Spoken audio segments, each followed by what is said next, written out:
What's up? What's up? Thought I'd make a quick video while I have a little bit of time. I don't post as much as I would like to. The last couple of times that I did post, I was going on my weekend jogs and walks, and I ain't stopped. As you can see, I ain't stopped. I'm still with it. I just don't post a video every time I walk and run like I did a couple of weeks ago. I just did that to motivate myself, because me posting a video has nothing to do with me being a YouTuber, because I only have about 10 subscribers, and being a YouTuber is not as easy as it may seem. So I tip my hat to those who manage to gather up large numbers of subscribers and post videos on a regular basis, because just posting a video, editing the video, talking to yourself is a lot harder than what it seems. I'm looking at this more or less as therapy, where I can talk my thoughts, what's on my mind. I can go back and look at it. I can study it. I can research it, because it's always good to think your thoughts out instead of just, saying stuff, or even worse, holding stuff in. So when you think your thoughts or speak your thoughts, they become actions, and that's what we all have to do. So people see, if someone said they're talking to themselves, they'd say you're crazy. But if somebody was talking in their phone, making a video, or just, journaling, it's not crazy. So ain't nothing wrong with talking to yourself. I think there's something wrong if you answer yourself back. And if you have an argument with yourself, yes. But speaking your thoughts, absolutely not. So, like I said, it's another weekend. It's a Sunday evening. And it's beautiful. Nice evening. It's about 80 degrees. And I just came from the gym. Got me a good calisthenic workout. Hit my arms really good. You know what I'm saying? I've been doing that gym shit for so long. Sometimes I can't even believe it. A quarter a century, 25 years seemed like yesterday. And that's how long I've been dedicated. And even before then, I started off as a teenager, but most of us start off as teenagers. We really don't know what we're doing. We're just doing what we think we know what to do. But fitness and working out is more than just working out. It's actually about 80% diet, 20% working out, and knowing what you're doing when you're working out. I think most people overtrain because they see somebody crazy big and swole, and that person will say, damn, they must work out every single day to get like that. But working out every single day, 2 hours a day, you will overtrain and you will not grow. So rest is just as important as working out. And like I said, there's a whole science behind it, So anybody who gets into the whole fitness thing, I'd advise them to, study and research, and never stop studying and researching, because I've been doing this 25 years and I'm still learning new stuff every day, and that's a blessing. Keep that mind learning, keep reading, keep studying, keep trying to get knowledge. When you get knowledge, you get wisdom, Now the next 25 years, that'll be a blessing, and that's crazy, because then life to 25 years, that's life. You're an old man. You really don't live long. By the time you really start living, you're an old man. That's crazy, right? Because at my age, I'm in my 40s, late 40s, when I was in my late teens and early 20s, that wasn't living. That's a baby. And I thought that was living. I thought that was life. I thought that was everything. But that's a baby. Your early 20s is a baby. I think that you really don't start living until you have knowledge and wisdom. And when you have knowledge and wisdom, when I started really gaining knowledge and wisdom, I would say I probably was in my mid-30s. Before that, you're really childish. You're really immature. You're like a lad, but you think you're grown because you're of age. You're an adult at 18.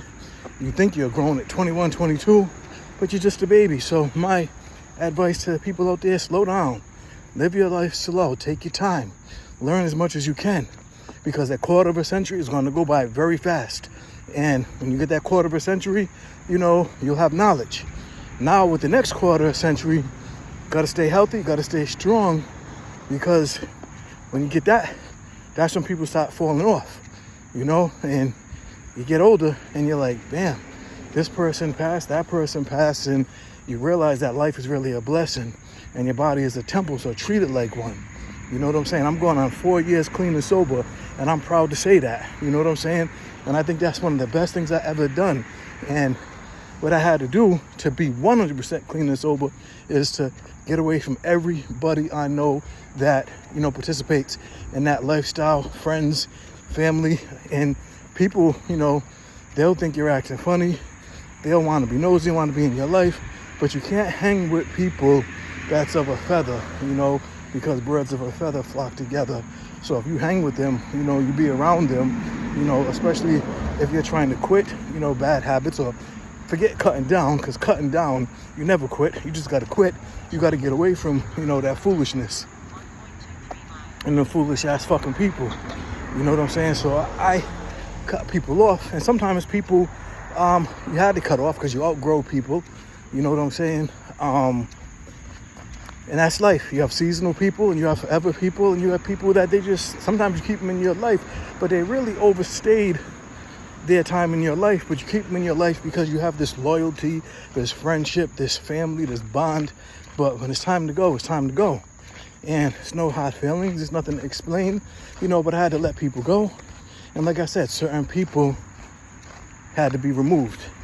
But, you know, me being a nice guy, people remove themselves. And when they removed themselves, they did me a favor. Because I would have kept people in my life for the simple fact that sometimes the hardest thing you can say is no. And I'm, you know, I don't like to say the word people pleaser, but I'm the kind of person that, you know, it's hard to say no to a friend or a family member that you love.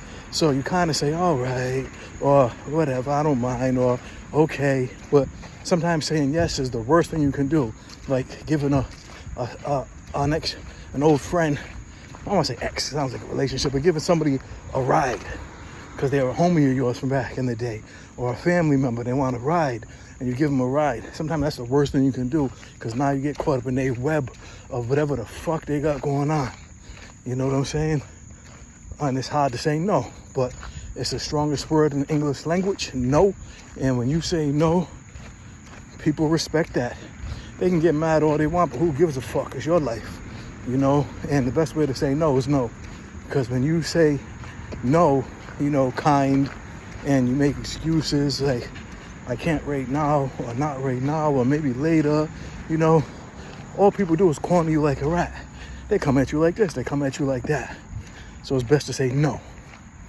And not even maybe, because people will take maybe as you're committing to them. Like maybe is maybe yes, you know, so it's best to cut people off. So like I said, I've cut people off, you know, and I'm not around that type of environment, and I have no desire to partake.